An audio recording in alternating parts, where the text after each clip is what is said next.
high passes of the Rockies do not offer second chances. If you stumble here, the snow claims you. Thane knew this better than anyone. He had spent 10 years patrolling the silence, guarding a world where only the wolves dared to tread. He thought he was alone in that white wilderness.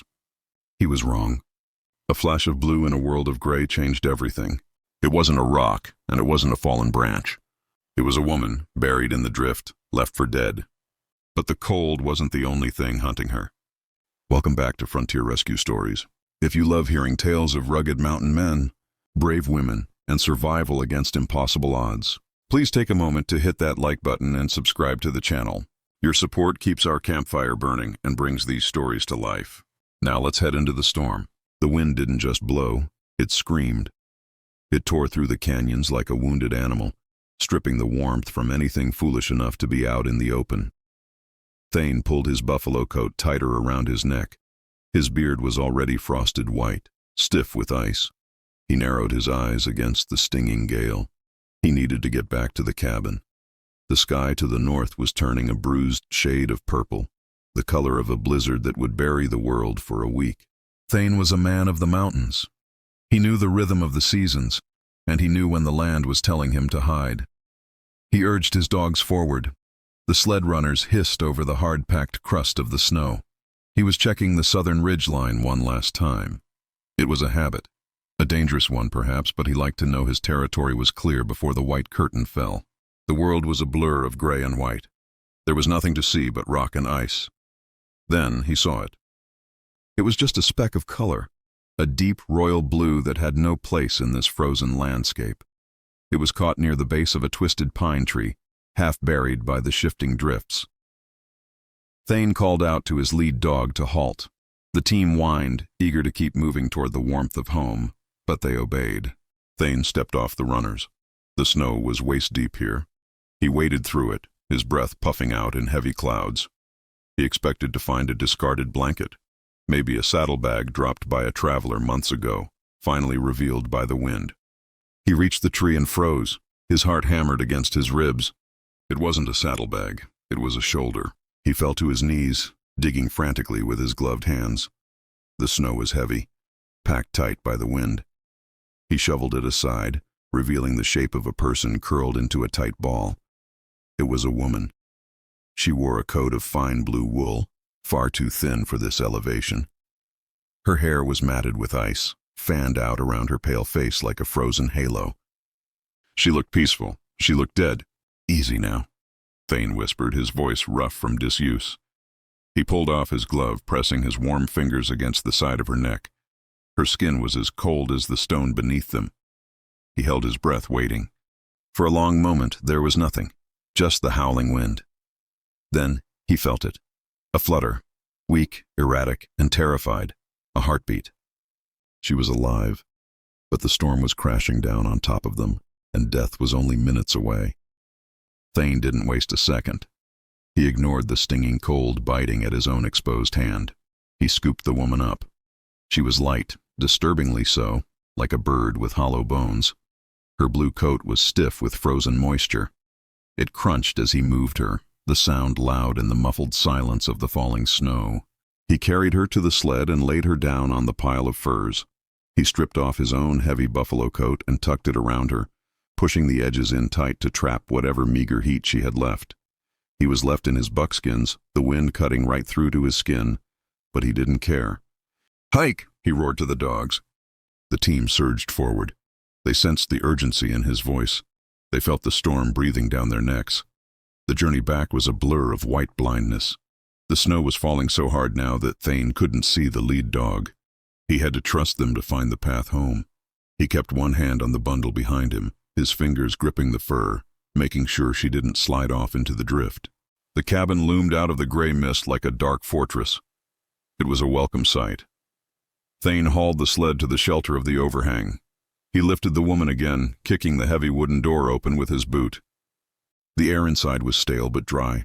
It smelled of pine resin and old coffee. He laid her on the thick bear hide rug before the stone hearth. The embers from the morning were dying, fading to gray ash. Thane worked with frantic precision.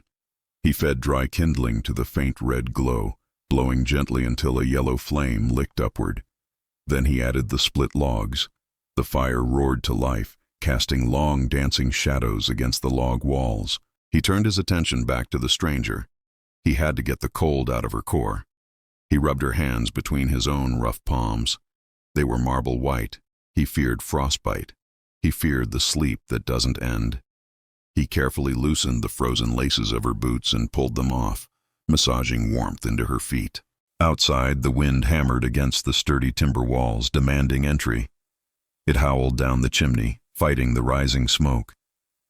Inside, the only sound was the crackle of burning pine and the woman's shallow, ragged breathing. Thane sat back on his heels, watching her face in the orange glow of the firelight. The ice in her hair began to melt, turning into droplets that ran down her pale forehead like tears. She looked completely out of place here. She was like a porcelain doll dropped in a bear's den. Who was she? And more importantly, who had let a woman like this walk into the white death alone? The heat was the first thing she felt. It wasn't a gentle warmth. It was a prickly, stinging sensation that crawled over her skin like 1,000 ants. It hurt to feel, but the pain was better than the numbness that had come before. She gasped, her eyes flying open. The world above her was dark and wooden. Heavy beams crossed the ceiling, stained black by years of smoke. She tried to sit up, but her body refused to obey. Her muscles felt like water. A groan escaped her lips, a sound that was barely human. "Easy," a voice rumbled. It came from somewhere to her right. It was deep, like the grinding of stones, but there was no edge to it. "You're safe." She turned her head, the movement making the room spin. A man was sitting in a rough-hewn chair near the fire. He was massive, a mountain of a man with a beard that reached his chest.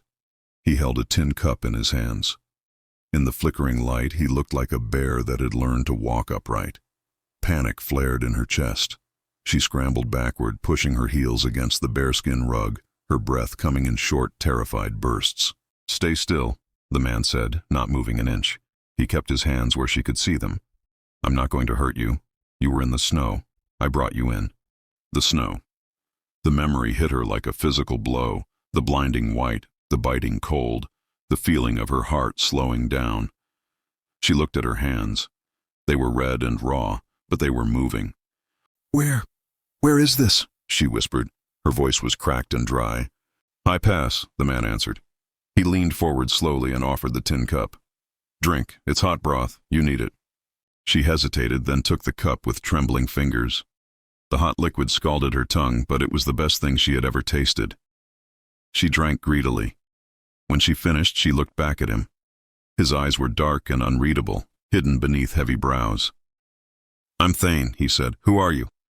She opened her mouth to answer. The name was right there, on the tip of her tongue. She reached for it, expecting it to be as natural as breathing. But there was nothing. She frowned, searching the corridors of her mind. She looked for a name, a face, a home. She looked for a reason why she had been on the mountain, but everywhere she looked she found only gray fog, a terrifying, silent void. She paused, her eyes widening in horror. She pressed her hands to her temples. "I don't know." Thane watched her carefully. He saw the genuine terror in her eyes. "You don't know your name?" "I don't remember anything," she cried, her voice rising in panic. "I don't know who I am." Thane nodded slowly. He took the empty cup from her shaking hands. He looked at the fire, then back at her. "The mountain took your past," he said softly, "but it gave you your life back. That's a rare thing." He stoked the fire, sending sparks drifting up the chimney. "Until you remember, I'll call you Mercy, because it's a mercy you're sitting here at all." The blizzard didn't just pass through. It settled in. For 3 days, the mountain was erased. There was no sky, no horizon, and no ground. Only a churning wall of white that pressed against the windows like a physical weight. The cabin became a tiny, warm island in a freezing ocean. For Thane, the adjustment was jarring. For 10 years, his world had been defined by solitude. He knew how to move in his space without thinking. He knew the creak of every floorboard and the draft of every corner. He was used to the only sounds being the pop of the fire and the low groans of his sleeping dogs. Now everything had changed. The cabin felt smaller. The air felt different, charged with the presence of another living soul. There was the rustle of fabric, the soft tread of feet, and the rhythm of another person's breathing.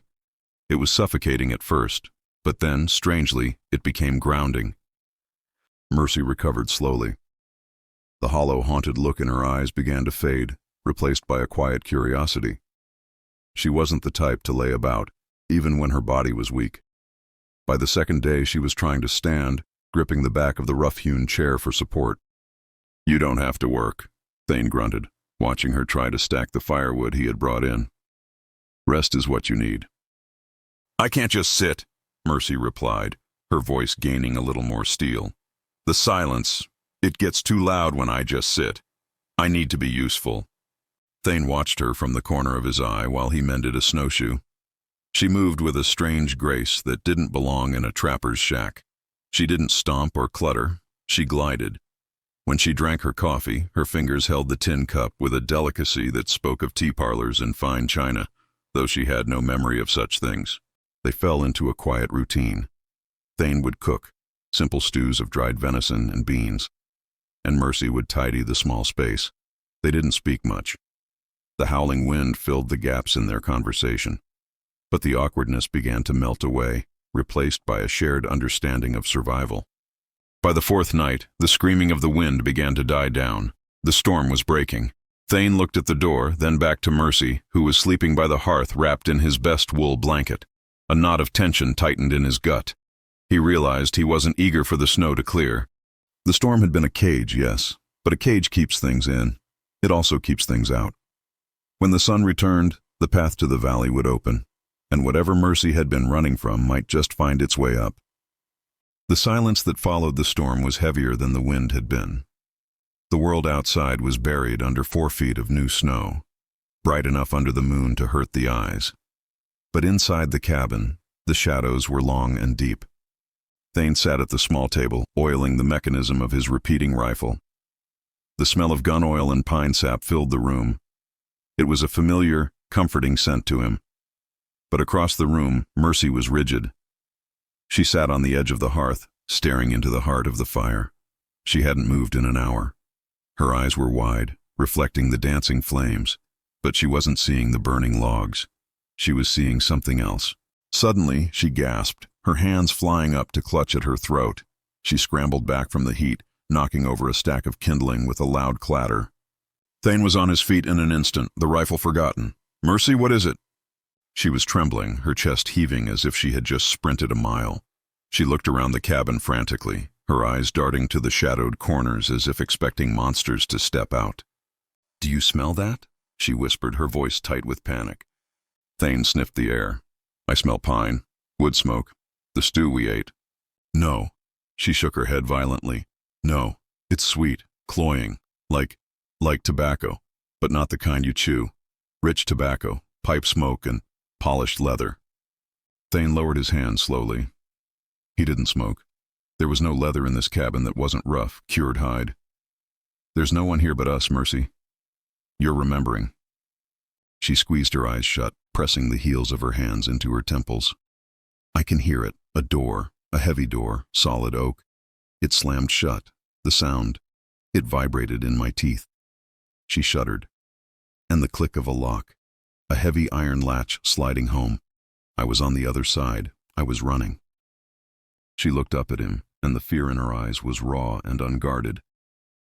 "I wasn't walking in the snow, Thane. I was running. I was terrified. My heart, it feels like it's going to burst right now just thinking about it." Thane watched her, his expression darkening. He had found people lost in the mountains before, foolish prospectors or travelers who took a wrong turn. They woke up confused or grateful, but Mercy didn't wake up confused. She woke up haunted. He looked at the bruises fading on her arms, marks he had assumed were from the fall into the drift. Now, in the flickering light, they looked different. They looked like the imprint of fingers. "You weren't lost," Thane said, his voice low and dangerous, a growl rising in his throat. "You were escaping." The sun that morning was a blinding hammer. It smashed against the white drifts, shattering the light into a million diamonds that hurt to look at. But the warmth was real. For the first time in days, The ice on the cabin windows began to weep, sliding down the glass in slow, distorted rivulets.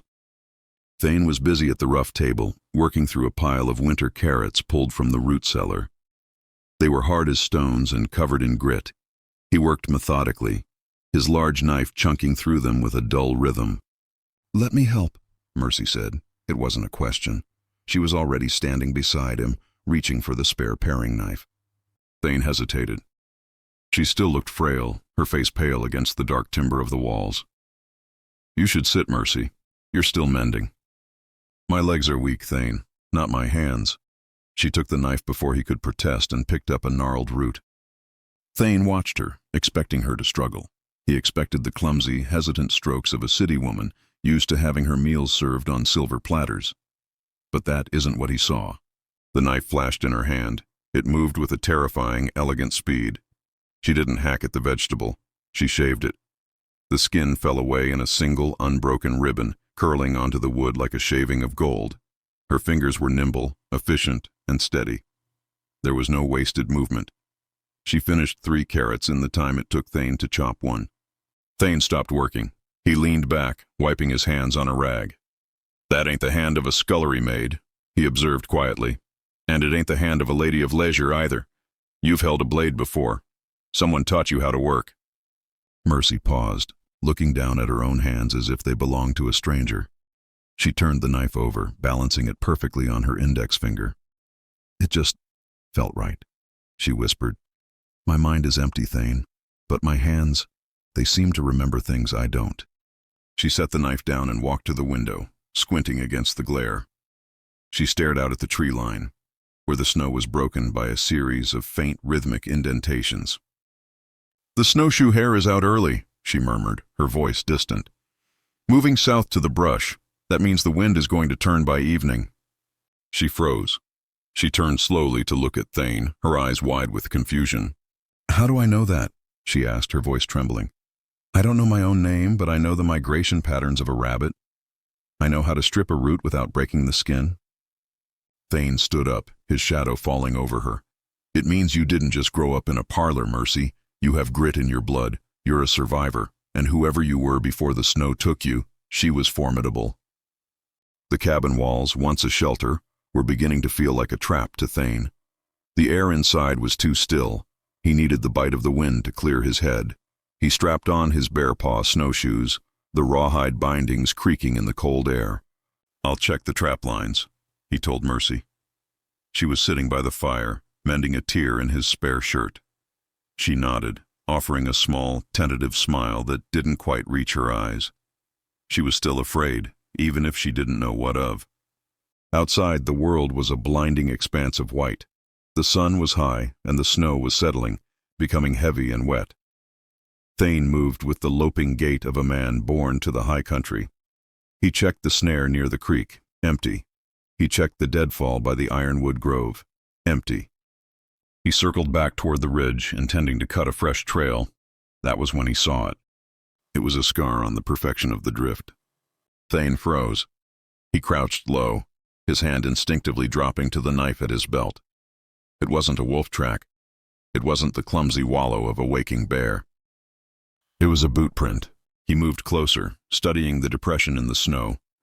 It was narrow, with a distinct heavy heel. This wasn't a moccasin or a fur-lined muckluck worn by the trappers in the valley. This was a hard-soled riding boot, a boot made for stirrups in city streets, not for deep powder. Thane followed the line of tracks with his eyes. There wasn't just one set. There were 2, maybe 3 men. They were moving in a sweeping arc, cutting back and forth across the slope. They weren't traveling. They were searching. They were looking for a sign, a trail, a body. A cold deeper than the winter air settled in Thane's gut. The blizzard had been Mercy's savior. It had buried her, yes, but it had also buried her trail. It had washed the mountain clean of her scent and her footsteps. But now the snow was melting. The mountain was giving up its secrets. He stood up, scanning the tree line. The forest was silent, but it no longer felt empty. It felt watched. Thane turned back toward the cabin. He moved with a new urgency now, covering his own tracks as best he could, sweeping the snow behind him with a pine bough. He reached the door and paused, shaking the snow from his shoulders. Through the window, he saw Mercy laughing softly at something the dog had done. He pushed the door open and stepped inside, forcing his face into a mask of calm. He wouldn't tell her yet. He would let her have one more night of peace before the war came to their doorstep. The evening settled in with a heavy, brooding silence. Thane sat by the door, pretending to whittle a new trigger guard for a trap, but his eyes kept flicking to the window. The shutters were closed, barred against the night, but he could still feel the weight of those tracks out there in the dark. Mercy sat closer to the fire. She held the blue wool coat in her lap. It was dry now, but stiff and stained from the mud and snow. She was working the fabric with her fingers, trying to soften it, trying to brush away the evidence of her near-death experience. "It's ruined, isn't it?" she asked softly, more to herself than to Thane. "Wool is tough," Thane replied, not looking up. "It holds a memory of the shape even after a beating, just like people." Mercy smiled sadly and continued her work. Her fingers traced the hem of the lining near the waist. Suddenly she stopped. She frowned, pressing her thumb against the fabric. "Thane," she said, her voice sounding puzzled. "There's something here, in the lining." She dug her fingernail into a seam that looked like stitching but was actually a clever fold. It was a hidden pocket, sewn with such precision it was invisible to the eye. She reached in and pulled out a small, cold object. It was a silver locket. It was tarnished and heavy, swinging gently on a broken chain. Thane set his knife down and leaned forward. "Open it." Mercy's hands trembled. She pried the small catch open with her thumbnail. The locket sprang apart. There was no portrait inside, no lock of hair. The left side was empty, polished smooth. But on the right side, carved into the soft silver, were words. Mercy squinted in the firelight. She read the inscription, and as the words left her lips, the color drained from her face. "To Isabel, stay true." The name hit the room like a gunshot. Mercy dropped the locket into her lap as if it burned her. She gasped, pressing her hands to her temples. "Isabel," she whispered. The sound of it wasn't foreign. It tasted like ownership. It tasted like fear. "That's it," she choked out, her breathing turning shallow. "That's my name. I am Isabel."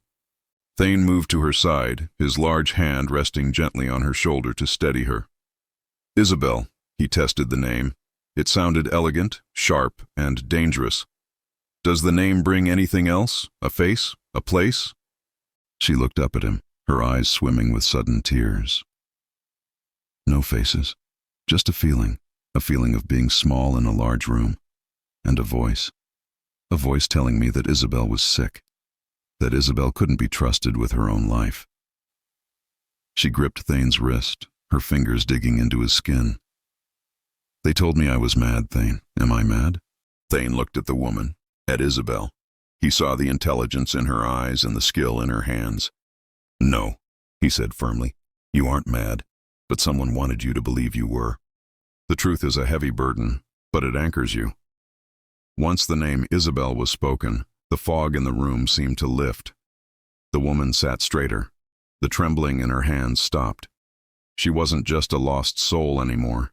She was a woman with a history, however dark it might be. Thane decided it was time for the rest of the truth. He walked to the window and peered through the crack in the shutters. "You aren't just fighting memories, Isabel," he said, his voice grim.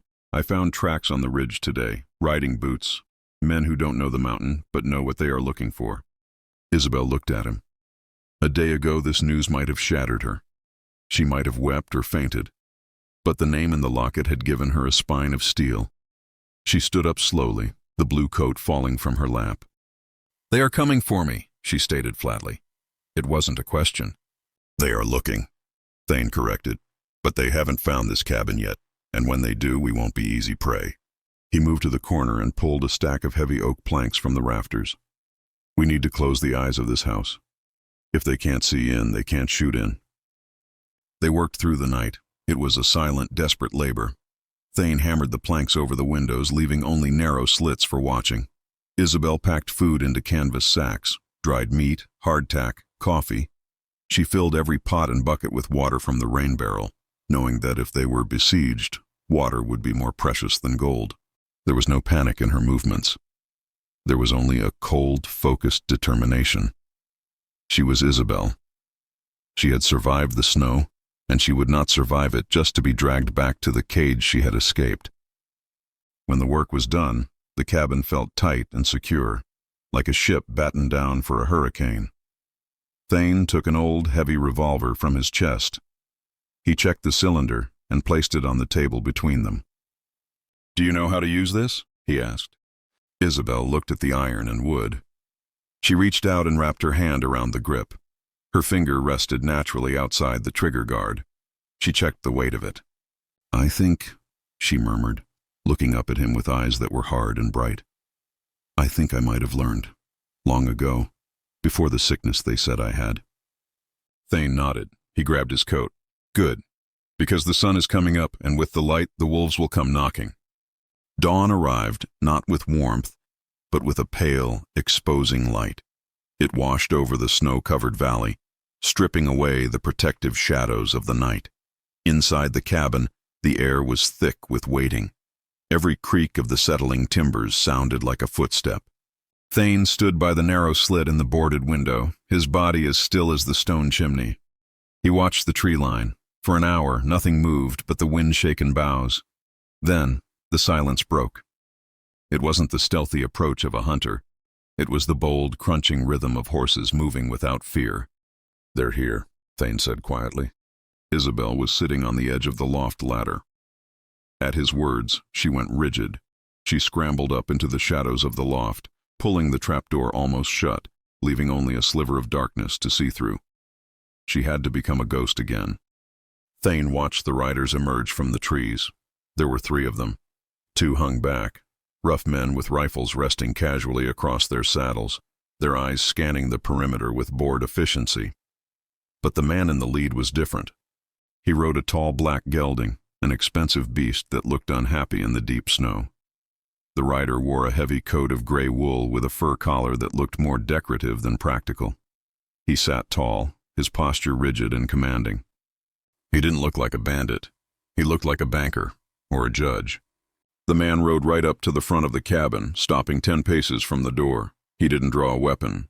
He simply adjusted his leather gloves and called out, "Hello, the house!" The voice was smooth. It carried a practiced warmth, the kind of tone used to sell snake oil or bad land deals. It was a voice that expected to be obeyed. Thane unbarred the door. He stepped out onto the small porch, closing the door firmly behind him to block the view inside. He held his rifle in the crook of his arm, not aimed, but ready. "That's close enough," Thane rumbled. The man on the horse smiled. It was a dazzling, practiced smile that didn't reach his cold, calculating eyes.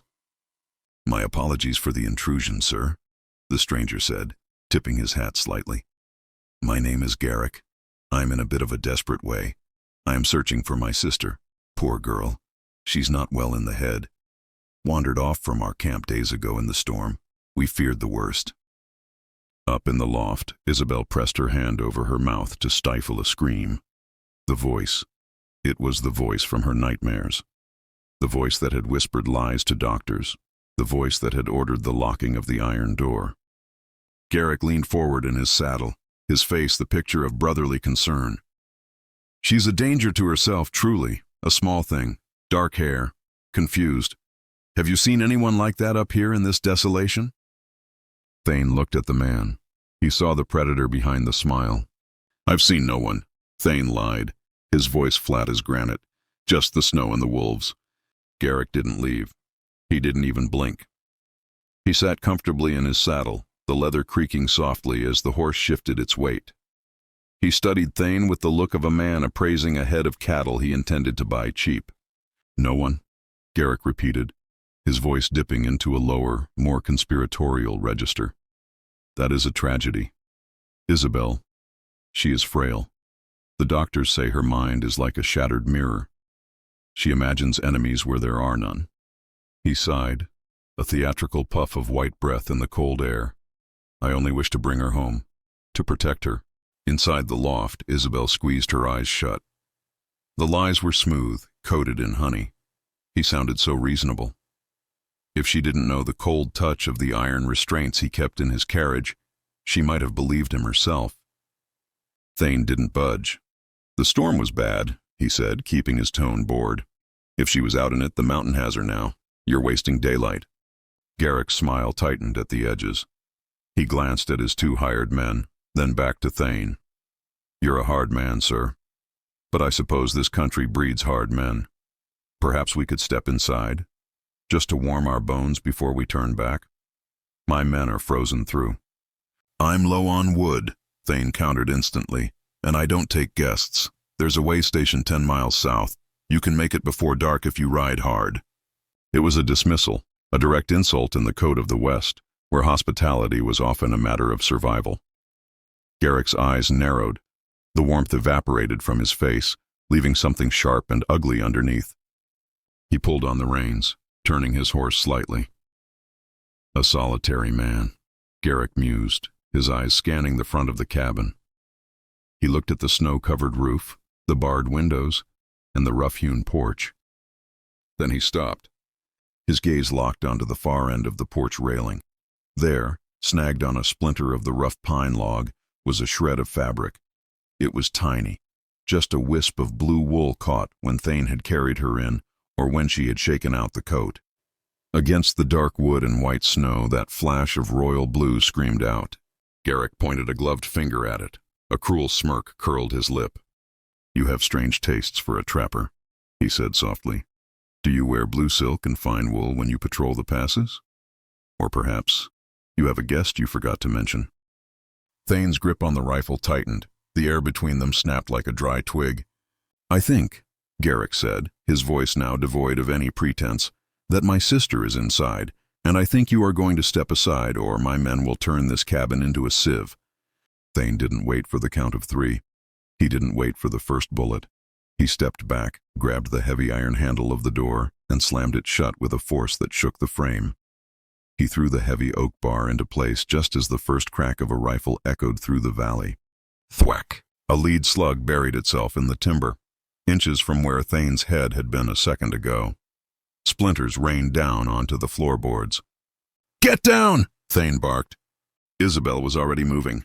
She slid down the ladder from the loft, crouching low, clutching the revolver Thane had given her. She didn't look like a fainting victim now. She looked like a cornered wolf. They have the high ground on the east, Thane said, moving to the narrow firing slit he had cut into the boarded window. But they made a mistake. They stopped on the windward side. Outside, the shouting began. Garrick was barking orders, his smooth voice cracking with frustration. More shots rang out, chipping away at the thick logs of the cabin. But the cabin was built of old-growth pine, dense and hard as iron. The bullets lodged harmlessly in the outer rings. Thane watched through the slit. Garrick's hired men were trying to move up using the scattered boulders for cover. They were used to flatland shootouts, to barroom brawls. They didn't understand the vertical war of the mountains. What are they doing? Isabel asked, crawling to the side of the window, keeping her head below the sill. Trying to flank us, Thane muttered. The one on the left. He's moving under the drift. Thane raised his rifle. He didn't aim at the man. He aimed high, toward a jagged outcropping of rock 10 feet above the flanker's head. A massive shelf of snow, heavy and unstable from the recent thaw, hung precariously over the edge. Watch your ears, Thane warned. He squeezed the trigger. The rifle roared in the small space. The bullet struck the rock with a sharp ping, shattering the icicles that anchored the drift. A deep, grinding groan echoed across the slope. The man outside looked up, his eyes widening in horror, just as the white curtain fell. It wasn't an avalanche that would kill, but a heavy, wet slide. Tons of snow dumped onto the attacker, burying him to his waist and knocking the wind out of the assault. He scrambled backward, dropping his rifle, shouting in panic as the cold powder filled his collar and blinded him. Thane worked the lever of his rifle, ejecting the spent shell. The mountain fights for us, Isabel. They're cold, they're exposed, and they're scared. We just have to hold the line. Isabel looked at Thane, then at the shivering man outside struggling out of the drift. She realized then that Garrick had money, but Thane had the land, and the land was angry.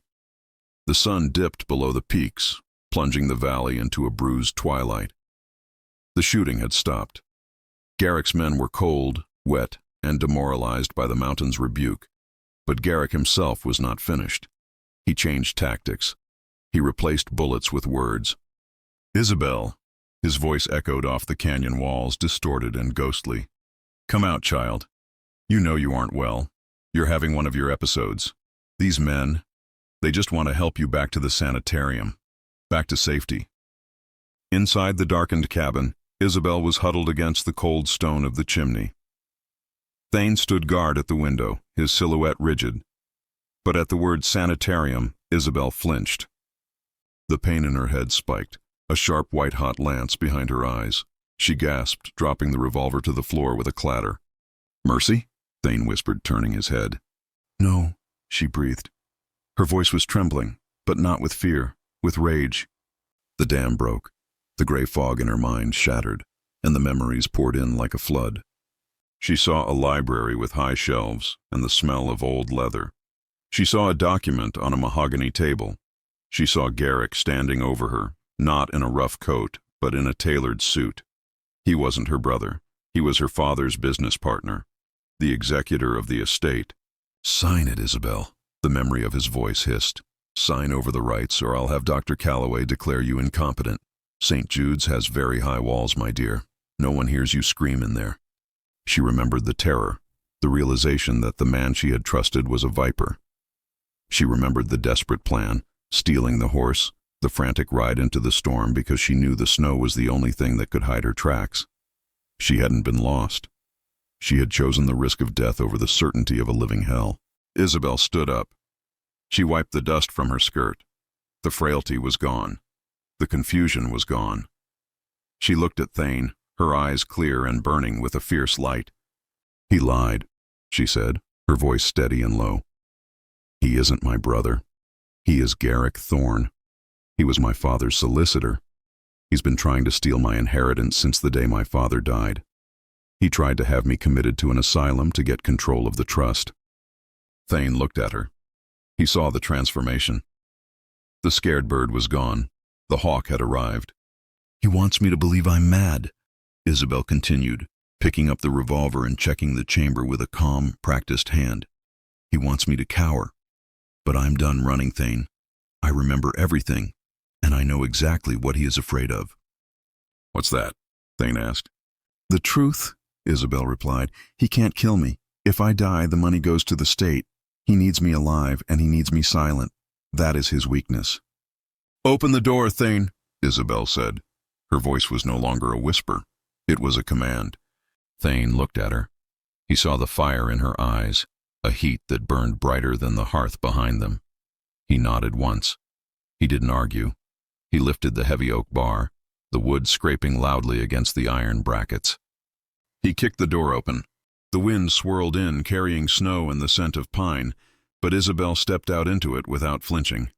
Thane moved with her, a silent, hulking shadow at her right shoulder, his rifle held low but ready. Garrick was still sitting on his horse near the tree line, waiting for the cold to do his work for him. When he saw them emerge, he straightened up, a look of triumph crossing his face. Finally, Garrick called out, urging his horse a few steps closer. Come now, Isabel. No more games. The carriage is waiting down in the valley. We have doctors waiting to help you. Isabel walked to the edge of the porch. She didn't hold on to the railing for support. She stood tall, the wind whipping her hair back from her face, exposing a gaze of absolute clarity. There is no sickness, Garrick, she shouted. Her voice carried over the wind, sharp and cutting. And there will be no doctors. Garrick's smile faltered. He glanced at his hired men, who were shivering in the snow, looking less than eager to charge a fortified cabin. Don't listen to her, Garrick snapped at them. She's raving. Grab her. The men took a step forward, but Thane racked the lever of his rifle. The metallic clack-clack echoed through the clearing like a judgment. The men stopped dead. I remember the papers, Garrick, Isabel continued, her voice steady. I remember the trust, and I remember the clause. If I die, the money reverts to the crown. If I disappear, the investigation freezes the assets for 10 years. She took a step down the stairs, into the snow. You need me alive. You need me compliant. And you have neither. She pointed a finger at him. Leave. Now. Or I will ride into town myself and tell the sheriff exactly how my father's signature was forged. Garrick's face turned a mottled shade of red. He looked at Thane, immovable as a mountain. He looked at Isabel, who looked like a queen in exile. Then he looked at his hired guns. "We aren't getting paid enough for kidnapping, Garrick," one of the men grunted, lowering his rifle. "Not with witnesses, not against him." The hired men turned their horses. They didn't wait for permission. They rode back toward the trail, leaving Garrick alone in the clearing. Garrick stared at Isabel with pure venom, but he was a coward at heart. He saw the barrel of Thane's rifle rising. He saw the defeat written in the snow. He wheeled his black horse around violently. "This isn't over, Isabel!" he screamed, his voice cracking. "Yes," she said softly, watching him flee. "It is." The sound of hoofbeats faded into the distance, swallowed by the vastness of the valley. The silence that followed wasn't heavy or threatening anymore. It was peaceful. It was the silence of a battle won. Thane lowered his rifle. He looked at Isabel. She was still standing in the snow, her chest heaving slightly, her eyes fixed on the horizon where her past had just disappeared. She looked exhausted, but she also looked unbreakable. Thane walked down the steps and stood beside her. He didn't touch her, not yet. He just offered his presence, a solid wall against the lingering chill. "The pass will be clear by morning," Thane said quietly. "I can hitch the sled. I can take you to the railhead in Silverton. You can go back, Isabel. You can claim what's yours." Isabel turned to look at him. She studied his face, the rugged lines etched by the wind, the dark eyes that had watched over her while she slept, the hands that had pulled her from the grave of the drift. She looked back at the cabin. It was rough and small, but smoke was curling from the chimney. It was warm. It was safe. "Go back to what?" she asked softly. "To a house full of ghosts? To a society that measures a woman by her dowry and her compliance?" She reached out, her hand trembling slightly, and placed her palm against Thane's chest, right over his heart. She could feel it beating, steady, strong, and true. "I died in that snow, Thane," she whispered. "The woman who ran from the city, she's gone. You didn't just find me. You made me new. You named me Mercy." Thane covered her hand with his own. His touch was rough, calloused, and infinitely gentle. "And if you stay, it's a hard life, Mercy. The winters are long." "I'm not afraid of the winter anymore," she smiled, tears finally spilling over her lashes. "Not if I'm with you."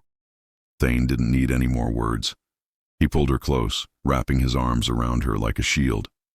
He lowered his head, and when he kissed her, it wasn't desperate. It was a promise. It was a seal on a contract that no lawyer could ever break. 3 years later, the snow was gone, replaced by the vibrant green of high summer. The cabin had changed. A new room had been added to the side, and a sturdy porch swing creaked rhythmically in the breeze. Thane sat on the steps, whittling a toy horse from a piece of soft pine. He looked up as the door opened. Isabel stepped out, holding a small, laughing toddler in her arms, a boy with his father's dark eyes and his mother's fearless spirit. She sat beside Thane, resting her head on his shoulder. They watched the sun dip behind the peaks, bathing their world in gold. They were far from the world of cities and laws, but they were exactly where they belonged. They were home. This narrative offers significant educational value by accurately depicting 19th century frontier survival, including hypothermia risks and reading natural weather signs. Historically, it illuminates the precarious legal status of women in the 1800s, exposing how guardianship laws were often exploited to seize assets.